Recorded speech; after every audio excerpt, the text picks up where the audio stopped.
오늘의 경매 물건을 볼 때 어떤 점을 조금 우리가 포커싱을 해서 이게 나한테 맞는 물건인지 아니면 안 맞는 물건인지를 몇 가지 포인트를 조금 짚어 드리겠습니다. 우리 경매 물건의 입지 자체는 김포 내에서도 좋은 입지에 들어가 있고 그 좋은 입지 안에서도 우리 물건까지 들어오는 어떤 도로의 여건이라던가 도로 폭이라던가 이런 것들이 괜찮다. 자, 이런 식으로 도로가 비좁지는 않습니다. 전반적으로 이 화면에 보이는 이런 지역들은 김포 내에서도 인기가 있는 지역 중에 대표적인 곳이에요.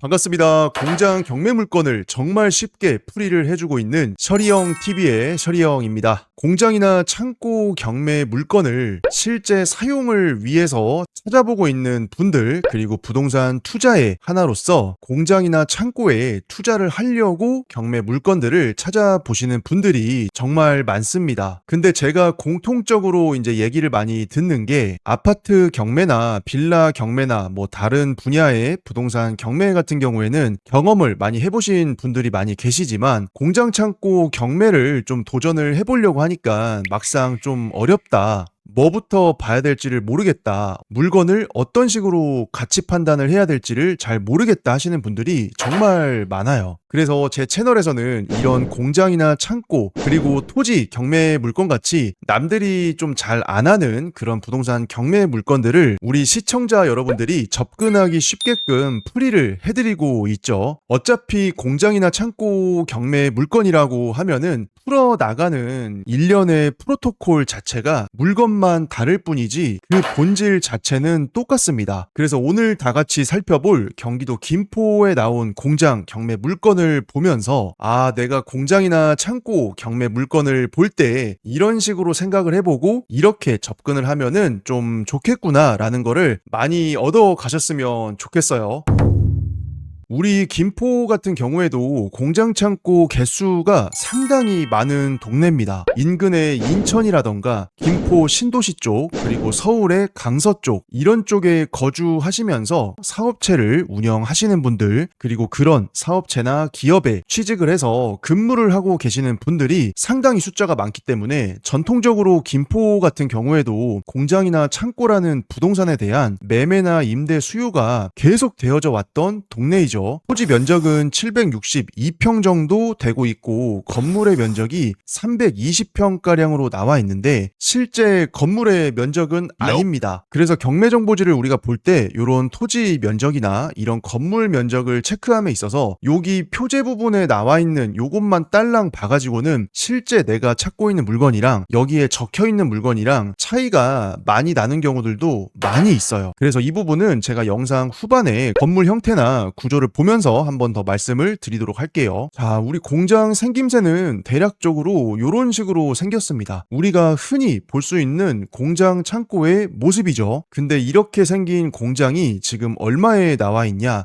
감정가 24억 2천만 원가량에 나와 있습니다. 그럼 공장이나 창고의 거래 시세나 흔히들 평당 얼마예요? 라는 이 값은 토지 면적을 기준으로 우리가 얘기를 하기 때문에 24억 2천만 원을 이 물건이 가지고 있는 토지 면적 762평으로 나누어 보겠습니다. 그러면 평당 가격이 나오겠죠. 자, 24억 2천만 원으로 잡겠습니다. 우수리 떼고 토지 평수는 762평. 그러면 현재 신건에서는 평당 317만 원이었어요. 그러면 우리 물건이 나와 있는 김포시 대곡면 송마리의 어떤 일반적인 공장 창고의 거래 시세 그리고 공장이나 창고 건물이 없는 토지의 거래 시세 이런 거를 감안을 했을 때는 평당 320만 원이라고 한다면 비쌀 수도 있고 저렴할 수도 있습니다. 이 말인즉슨 이 경매 물건이 구체적으로 앉아있는 그 토지의 위치 그리고 건물의 어떤 구성들 건폐율이나 층수나 구조나 이런 것들을 다 포함해서 그리고 우리 물건이 가지고 있는 이 노란색 도로에 대한 지분율, 그리고 토지 모양에서 오는 어떤 활용성에 대한 부분들, 그리고 우리 경매 물건이 2차선이나 4차선 국도 대로변에서 바로 들어가는 거냐, 아니면은 이면도로를 타고 들어가서 안쪽에 있는 물건이냐, 이런 세부적인 여러 조건들에 의해서 평당 317만 원이라는 그 가격은 비쌀 수도 있고 저렴할 수도 있고 시세일 수도 있습니다. 그래서 우리가 이런 공장이나 창고 경매 물건들을 볼 때는 앞서 말씀드린 그런 조건들 외에도 다른 세부적인 조건들을 따져보면서 현재의 이 가격이 한 번, 두 번, 세 번, 몇 번을 기다려야 되는지 이런 입찰 타이밍을 잡을 때도 상당히 중요한 기준 중에 하나예요. 어쨌거나 지금 지난주에 유찰이 한 번 됐기 때문에 현재 2차 가격으로 해서 16억 9,500, 그러면 대략적으로 17억이라고 우리가 가정을 하고 현재 2차 기준으로 했을 때의 평당 가격을 한번 확인을 해볼게요. 자, 17억으로 잡고 나누기 762평, 평당 223만 원으로 지금 떨어져 있는 상태입니다. 그러면 2차를 기준으로 했을 때 17억 정도 평당가로 따져보면은 223만 원 꼴인데, 역시나 이 223만 원 꼴이라는 금액 역시도 이게 비쌀 수도 있고 쌀 수도 있고 시세일 수도 있어요. 그래서 우리가 공장이나 창고 경매 물건을 분석을 하실 때에는 앞서 말씀드린 여러 가지 세부적인 조건들이 있었죠. 그런 거를 종합적으로 다 검토를 해본 다음에 이 점은 좋은데 이 점은 단점이고 요거는 역시나 또 좋은 점이고 이거는 좀 단점이다, 이런 장단점을 다 섞어가지고 본 다음에 비로소 이 가격이 응당 입찰을 들어갈 만한 가격인지, 아니면 한 차례 기다려서 3차까지 가격이 쭉쭉쭉쭉 떨어질 때까지 기다려야 되는 건지를 우리가 잘 판단하는 게 중요한 포인트예요. 자, 그러면 이 가격이 어떤 느낌일지는 우리 경매 물건의 위치나 건물의 구조, 특성, 이런 것들을 좀 살펴보면서 저와 같이 더 알아보도록 하겠습니다. 먼저 토지와 건물 현황을 같이 살펴보겠습니다. 토지는 두 필지가 깔끔하게 나왔는데, 하나는 공장 건물이 앉아있는 공장 용지, 그리고 그곳까지 들어오는 도로, 이렇게 두 개가 나왔습니다. 근데 우리가 공장이나 창고 경매에서 가장 중요한 것 중에 하나가 바로 이 용도 지역이에요. 여기 써있는 것처럼 계획관리 지역에 나와 있는 경매 물건이기 때문에 용도 지역의 측면에서는 상당히 좋은 땅이라고 할 수가 있습니다. 이러한 용도 지역이 공장 창고에 있어서 좋은 이유는 우리가 이제까지 다양한 경매 물건들을 분석을 해오면서 많이 얘기를 드렸었죠. 결론적으로는 계획관리 지역에서 공장이나 창고를 가지고 있을 때 이 토지의 용도 지역에서 허용하고 있는 업종의 폭이라던가 할 수 있는 일들이 가장 많기 때문이기도 하고, 그리고 건물의 평수 역시도 산업단지나 공업지역이 아닌 그 밖의 토지 중에서는 계획관리 지역이 가장 건물을 넓게 지을 수 있기 때문에 그렇습니다. 한마디로 활용하기가 가장 편리하고 유리한 용도 지역이라는 얘기죠. 그렇게 해서 공장 용지로 720평 정도가 나왔고, 거기까지 들어오는 도로가 42평이 같이 들어가 있는 물건이다. 그러면 도로 지분율도 이게 많이 높지가 않기 때문에 이 점에 있어서도 상당히 괜찮은 토지 구성이라고 볼 수가 있습니다. 그리고 이 물건에서 중요한 건 우리가 이 건물의 구조와 활용성을 고민을 해보는 거예요. 공장이 두 개가 들어가 있고 요렇게 2층짜리 건물이 또 하나 들어가 있습니다. 결국에 건물은 총 3개로 이루어져 있는 거죠. 그렇게 해서 쌍둥이처럼 요게 평수가 똑같은 80평짜리 공장이 2개가 들어가 있는 거고, 1층 26평, 2층 26평 정도로 해서 52평 정도 되는 1, 2층짜리 사무실 용도의 건물이 또 하나 들어가 있다. 근데 건물 사용 승인일을 보니까 2017년도예요. 그러면은 거의 이제 10년을 향해 가고 있는 건물이라고 보시면 되겠습니다. 이거는 이제 매매 가격이나 받을 수 있는 임대료에도 영향을 주는 요소기 때문에 연식을 확인하는 건 역시 중요한 포인트 중에 하나입니다. 그렇게 해서 우리 건물이 총 212평 정도가 들어가 있는 거예요. 그러면 아까 영상 초반에서 여기 위쪽에 요약된 내용을 보면은 건물이 324평이라고 나와 있는데 왜 건물이 212평밖에 안 되냐? 그럼 나머지 110평 정도는 어디로 간 거냐? 그런 것들은 여기 밑에 이제 나와 있습니다. 요렇게 112평이 제시외 건물로 포함이 되어 있는데 결국에는 이런 제시회 건물들은 천막이라는 뜻이에요. 정식적인 견고한 건물이 아니라는 얘기입니다. 근데 우리 경매 정보지에서는 이렇게 견고한 공장이나 창고 건물 면적에다가 더해서 옆에 붙어 있는 천막의 이런 공간도 모조리 포함을 해서 총 면적으로 나오기 때문에 324평이라고 표기가 되는 거예요. 그래서 우리가 공장 창고 경매를 할 때는 이런 부분들을 좀 조심해서 봐야 됩니다. 어디까지가 견고한 공장 창고 본 건물이고 어디서부터 어디까지가 제시회 건물로서 천막이나 렉산 소재로 만들어져 있는지를 잘 봐야 된다는 뜻이에요. 임차인 현황을 봤더니 조사된 내역은 없다라고 나와 있습니다. 그리고 건물 등기부나 토지 등기부를 봤을 때 말소 기준 등기가 되는 요 근저당권 이하로 후순위 가압류나 압류나 여러 가지 권리들이 붙어 있는데 결론적으로는 후순위 채권들이기 때문에 모조리 소멸되는 권리들이에요. 한마디로 우리가 이런 경매 물건은 낙찰을 받더라도 낙찰자 분께서 인수하는 권리가 없는 안전한 물건이라고 생각을 할 수가 있습니다. 그럼 결론적으로 우리가 공장이나 창고 경매를 함에 있어서 본질적인 중요한 요소는 그 공장이나 창고 건물이 앉아있는 토지의 위치예요. 부동산은 발이 없기 때문에 애초에 위치가 좋지 않으면 그 자리에서 나오는 본질적인 한계를 뛰어넘기가 어렵습니다. 가운데 보고 계시는 요 물건이 우리 경매 물건의 목적물 자리이죠. 그리고 이렇게 주변을 보면 공장이나 창고들이 상당히 빽빽하게 들어가 있는 모습을 볼 수가 있습니다. 그리고 이 송마리 자체를 좀 더 넓게 보면은 전반적인 이런 지역들의 공장 창고가 상당히 많이 들어가 있는 거를 알 수가 있죠. 그래서 김포의 공장 창고 시장 역시도 도심지에서 가까운 요 대곡면을 중심으로 해서 안쪽에 통진이나 더 안쪽에 월곶 그리고 이 위쪽에 하성면 이렇게 안쪽으로 더 들어갈수록 토지값도 더 저렴해지고 공장 창고의 값도 저렴한 양상을 보이고 있습니다. 그럼 우리 경매의 목적물이 요쯤에 위치를 해 있으니까 전체적인 어떤 김포의 요런 포지션을 봤을 때는 상당히 김포 앞단에 들어가 있다라고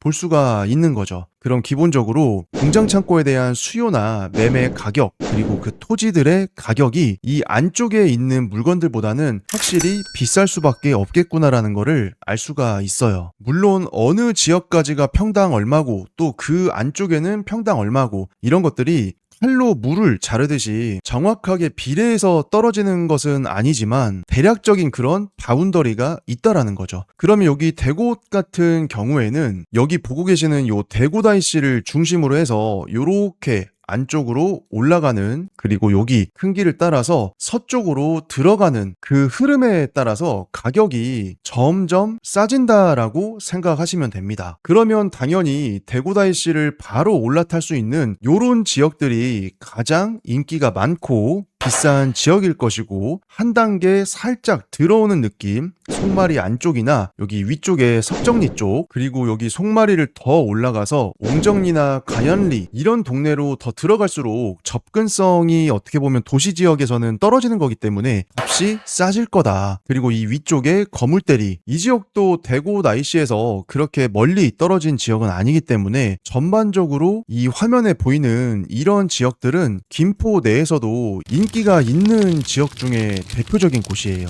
사실 김포도 이런 식으로 지역 분석을 하기로 하면은 거의 몇 시간이나 걸리는 그런 시장 중에 하나이기 때문에 오늘 영상에서는 우리 경매 물건에 포커싱을 해서 간략하게 정리를 해보자면 우리 경매 물건의 입지 자체는 김포 내에서도 좋은 입지에 들어가 있고 그 좋은 입지 안에서도 우리 물건까지 들어오는 어떤 도로의 여건이라던가 도로 폭이라던가 이런 것들이 괜찮다. 자, 이런 식으로 도로가 비좁지는 않습니다. 김포에서 공장이나 창고를 임장을 해보셨거나 물건을 찾아보신 분들은 많이 느끼실 거예요. 김포 안에서 이 정도 도로폭만 나온다고 하면은 그 자리는 상당히 편리한 자리입니다. 왜냐면 이거 반절밖에 안 되는 그런 공장 창고들이 훨씬 더 많기 때문에 그래요. 근데 우리 경매 물건은 다행히 여기까지 들어오는 도로의 어떤 폭이라던가 여건 자체가 상당히 좋은 쪽에 속하기 때문에 이 정도면은 김포 공장 치고 도로 조건이 상당히 좋다. 자, 그러면 오늘의 경매 물건을 볼 때 어떤 점을 조금 우리가 포커싱을 해서 이게 나한테 맞는 물건인지 아니면 안 맞는 물건인지를 판단을 해야 되는지 몇 가지 포인트를 조금 짚어 드리겠습니다. 우리가 지금 사진에서 보는 것처럼 이렇게 건물이 총 3개가 들어가 있는 건데 요게 이제 80평 정도, 얘도 80평 정도, 그리고 맨 오른쪽에 보이는 게 1층이랑 2층이랑 각각 뭐 한 25평, 26평씩 해가지고 50평이 조금 넘는 평수라고 했었죠. 그리고 천막이 가운데 이렇게 들어가 있습니다. 그래서 좌우 80평 정도 되는 공장 건물 사이에 이렇게 이제 천막 공간으로 막혀져 있어요. 그러면 우리가 보통 실무에서는 이런 공간들이 독립적인 어떤 공간일 수도 있고 아니면 트여져 있는, 다시 말해서 요 좌우에 있는 건물의 그 내벽 있죠, 내벽 안쪽의 벽, 그 벽을 좀 터가지고 이 건물 자체를 통건물처럼 쓰는 그런 경우들이 많이 있습니다. 그러면은 우리가 이제 안에 들어가서 보면은 여기 안에 왔다 갔다 하는 게 이 안에서는 벽체가 없기 때문에 그냥 왔다 갔다 하면서 한 건물처럼 쓰는 거예요. 그래서 다른 사진을 보면 이런 식으로 내부가 뚫려 있는 거를 알 수가 있습니다. 지금 이런 공간들이 벽을 뜯어가지고 다 트여져 있는 공간의 모습이에요. 그러면 결국에는 아까 80평짜리 건물 2개가 있었고 요 가운데에 30평 정도 되는 천막 공간까지 다 합해서 이거를 마치 190평짜리 통짜 건물처럼 활용을 하고 있는 모습이다. 이 점이 이 물건의 포인트 중에 하나입니다. 왜냐면 이렇게 좌우를 다 터가지고 통건물로 쓰시는 경우에는 누군가한테는 그게 내 쓰임에 맞을 수도 있고 또 다른 누군가한테는 이게 싫을 수도 있는 부분이에요. 나는 좌우를 다 분리를 해가지고 한쪽은 작업장으로 쓰고 또 다른 한쪽은 제품이나 부자재나 이런 것들을 독립적으로 좀 보관하면서 구역을 확실하게 나눠서 쓰는 거를 좋아한다라는 분들은 이렇게 벽을 다 뜯어버린 다음에 2개 건물을 합쳐놓은 그런 점들이 단점이겠죠. 그래서 그런 분들은 결국에는 또 벽을 만들어야 되는 수고스러움이 들어갈 수도 있는 물건입니다. 그리고 어떤 분들은 80평짜리 요 한 동은 내가 직접 사용을 하고 또 다른 80평짜리 한 동은 누군가한테 임대를 줘서 임대료를 받아서 임대 수익을 조금 올리고 싶다 하시는 분들도 계실 거란 말이에요. 그럼 그런 분들 역시도 이렇게 좌우에 2개의 건물이 통으로 벽이 없이 트여져 있는 거를 당연히 싫어하겠죠. 그래서 이런 공장창고 경매 물건들 중에서 이런 식으로 나뉘어져 있는 거를 별로 또 안 좋아하시는 분들도 계실 거예요. 그래서 오늘 경매 물건을 좀 보실 때 이 건물과 건물 사이 이 가운데 부분이 통짜로 트여 있어서 요게 마치 하나의 건물처럼 쓰이고 있다라는 점, 물리적인 현재의 상태도 그런 상태고 이 부분을 조금 생각을 해보시는 게 중요할 것 같습니다. 그리고 또 하나의 포인트는 뭐냐면은 우리가 대략적으로 이렇게 눈대중으로 보더라도 토지의 넓이 요게 상당히 넓어 보이는데 건물의 면적이 어떻습니까? 조금 작아 보이지 않습니까? 우리 밑에 있는 이 도로 평수 이거 빼고 토지, 이 공장의 본부지라고 하죠. 공장 부지의 넓이가 아까 720평 정도 됐었단 말이에요. 근데 우리 건물은 몇 평이에요? 여기 공장 2개 각각 80평짜리 건물이죠. 그리고 여기 1층, 2층짜리 요 한쪽에 들어가 있는 요게 이제 1층이 뭐 25평, 뭐 2층이 25평, 뭐 대략적으로 한 50평에서 51평 정도 됐었던 물건이죠. 그러면은 여기 160평에다가 1층의 바닥 면적 요렇게 합해보면은 이게 185평 정도 나오는 면적입니다. 그러면 여기서 우리가 이 건폐율이라는 요소를 또 고려를 잘 해보셔야 돼요. 땅이 이만큼인데 건물의 바닥 면적이 200평도 채 안 나온다. 정확하게 계산을 우리가 한번 해본다면 185평 나누기 720평 해봤을 때 25.7% 정도밖에 안 됩니다. 그러면은 요 건폐율이 25.7%라는 거는 일반적인 계획관리 지역에 들어가 있는 공장 창고 입장에서는 건물을 더 지을 수가 있는데 건물을